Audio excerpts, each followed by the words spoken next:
Hello, Mr. Wills. Can you tell me a little bit about yourself first? Yeah, I'm sitting next to Bob Wood. That's the most important thing in my life right now, and answering his questions about communication. What's your question, Bob? My question, Mr. Wills, I am doing a presentation on the importance of young people's communication skills via email with Right. employers, with adults, with teachers. Excellent topic, as always. So the first principle of communication, successful communication, the first principle of rhetoric, is to know your audience. And from your audience comes the question of style, length, your channel, how you're going to communicate, and everything else.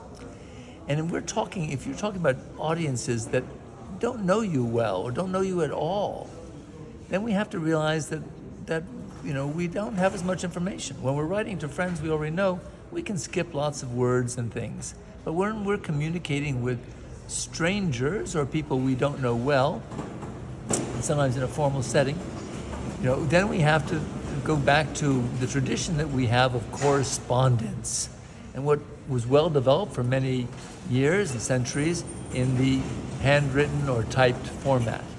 And sometimes people feel this is a little bit awkward or formal, but those formalities are, which we sometimes call etiquette, are ways of kind of saving ourselves from making mistakes.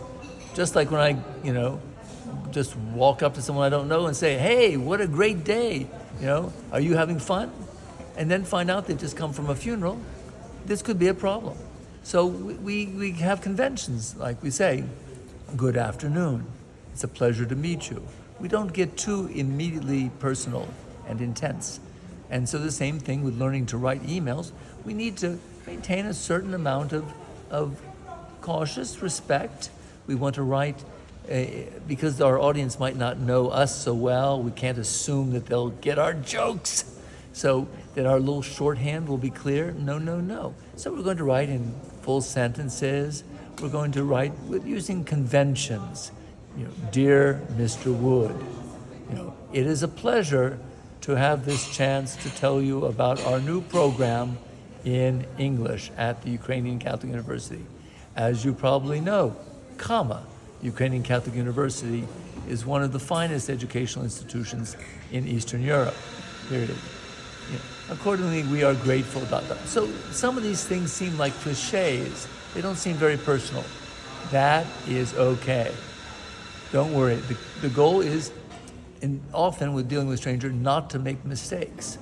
Now, if you're doing a certain kind of marketing language, which is what obviously many people are just living in a world filled with marketing, you immediately go for the zinger and the joke and all that and the cute phrase. But in the kind of what we call business correspondence that you're talking about, Mr. Wood, I think that playing it safe and cautious is fine. And your real goal is then to see how they respond and develop a relationship. And real relationships cannot always be developed in 6 words and 2 texts to each other. It sometimes takes longer. We need to be patient. Thank you, Mr. Wills, for your expertise.